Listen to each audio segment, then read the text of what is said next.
That was a tough game for us tonight. I thought Alabama really took it to us inside. Obviously, with 54 points in the paint, they really hurt us in the paint all night long, both in the first half and second half. A lot of drives to the basket, a lot of dump offs, posting up. Took advantage of some mismatches. We did not double the post well, which was our game plan when we had mismatch size. They hurt us on a lot of ball screening actions and did a great job at taking at us inside. And we ended up outboarding them, which is something that we were very concerned with. We got to the offensive boards the first half a lot and didn't finish a lot of the ones we got back. And we had 11 points on second chance points on 13 offensive rebounds in the first half, whereas they had 11 on 6 offensive rebounds, or something like that. The biggest thing about tonight is just our concern and worry for Nick Weatherspoon. When he landed on that, you could see it kind of buckled. So we will have an MRI tomorrow done on him.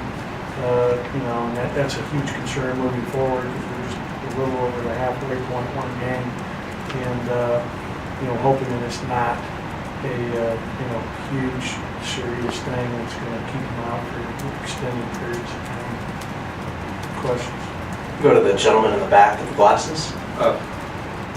Coach, down the stretch, Reggie Perry really seemed to step up for you offensively. Is that his best performance? Yeah, I thought Reggie played very good. He played good in our last game. He really played good around the basket. He scored for us in the post. We got him the ball.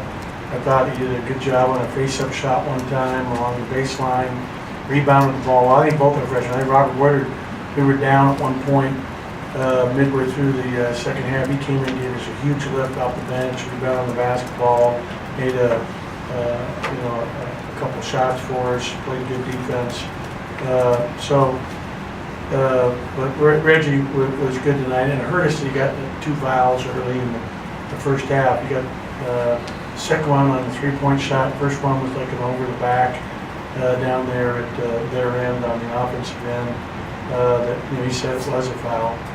I'm just glad that he really was able to play some minutes in the first half without picking up a third because we were getting down 10-11, and I felt like I had to put him back in before I got stretched out too big. Go to the gentleman here in the third row. His coach is right. Ben, just you touched on it a few minutes ago, but just how difficult was it losing a kid with Nick's talent? Just the way it happened right before half. He's dwelled on it at halftime, it sounds like. Yeah, it was tough because everybody in our team loves each other and they love Nick. And Nick knew something was wrong right away when he landed. They did test him for an ACL, and the team doctor for Alabama did not feel like he had towards ACL. Leaning more towards something with his patella. Like his patella may have subluxed or gone out and then came back in, what they think, we'll just have to wait and see. But it was very difficult because he's an integral part of our team. Was playing good, playing tough, and that was really tough breaking. He took off, pretty far out, and as he was coming down, he kind of got knocked off balance a little bit because the player just kind of moved in on there a little bit unintentionally, and so he landed a little more off bounce, all on one leg. Go to Brian here on the second row. You're down 14 early in the second half, and then of course you just kept grinding and grinding, got it down, I think, to 2 points at one point. What do you think sparked the comeback for your team? I think our guys have a lot of fight and a lot of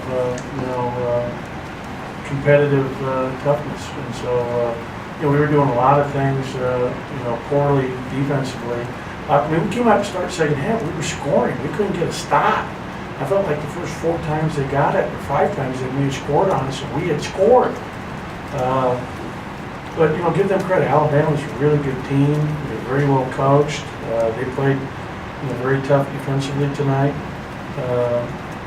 And we did not shoot the ball particularly well. Obviously from 3 for 18 is or the foul line. The foul line is really bad because we're 12 for 22, 54%. You can't win on the road in this league with those numbers. on Brian's point about the comeback, you guys cut it to 3, I think midway through the half, and then Alabama stretched it back out, and then you guys cut it to 3 again, and it was close the rest of the way. How frustrating is it though to get that close twice and then not be able to tie it up or get over the hump all the way? It's tough. I mean, it's, we had a chance where like Tyson had that shot block where they got it back.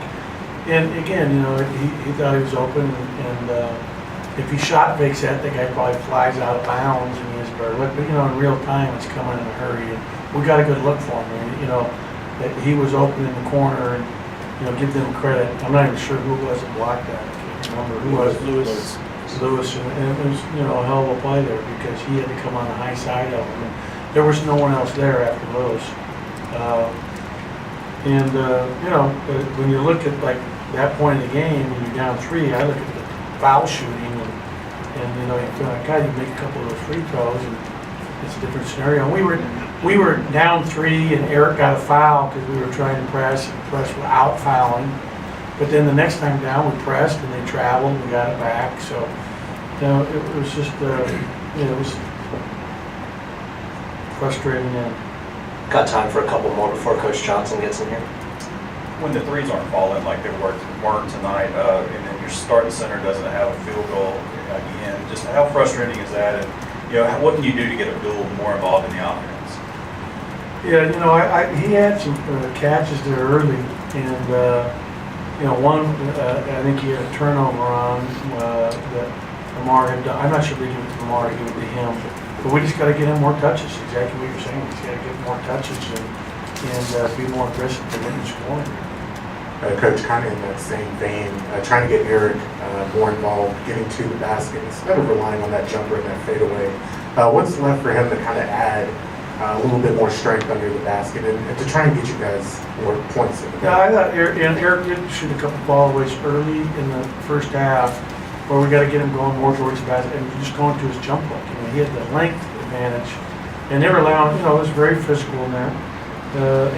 Mac was really playing physical behind him, and he was kind of offense. He's got to play lower, and he's got to get closer and just go to his jump hook more instead of his follow-away jump shot, which is exactly what you're kind of pointing out.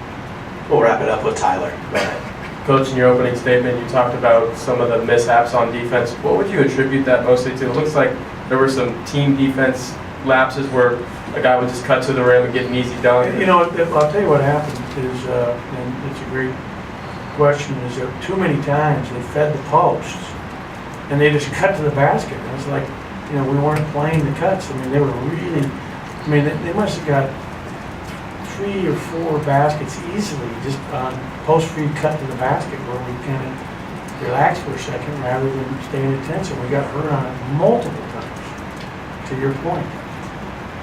Thank you, guys.